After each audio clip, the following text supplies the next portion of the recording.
Hemos estado despidiendo una temporada más, una temporada llena de aventuras, de amistad y de compañerismo.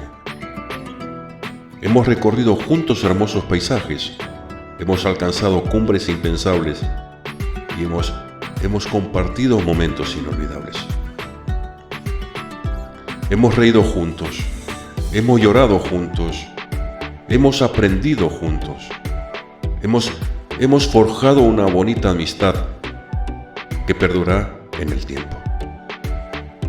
Hoy es un día para celebrar, para agradecer y para empezar a soñar con la siguiente temporada.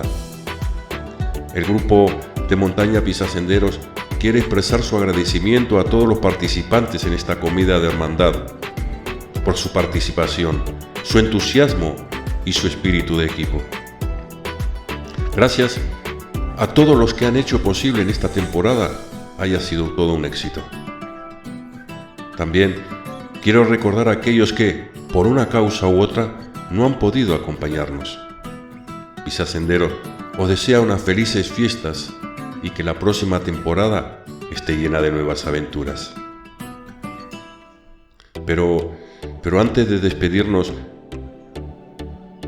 queremos reflexionar sobre lo que hemos vivido juntos esta temporada. El senderismo nos ha permitido conectar con la naturaleza, disfrutar de la belleza y de los paisajes y superar nuestros propios límites. Nos han unido a los demás y nos han creado lazos de amistad y de compañerismo. Nos ha enseñado el valor de la perseverancia y la superación. Nos ha conectado con nuestra esencia y nos ha hecho sentir vivos.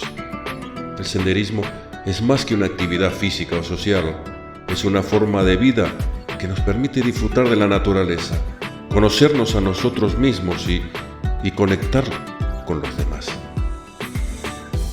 Es una actividad que nos aporta muchos beneficios, tanto físicos como mentales. Es una actividad que nos hace sentir bien y que nos ayuda a ser mejores personas. Por eso, estamos agradecidos por la oportunidad de haber compartido esta temporada con vosotros.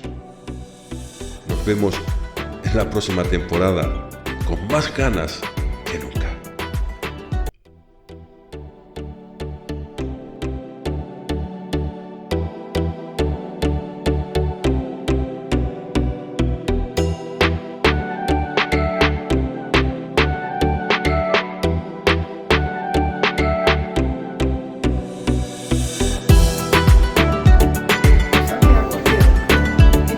Que aún así me habéis tratado como parte de este grupo de montaña, de esta pequeña gran familia que habéis formado a lo largo del tiempo. Eso es algo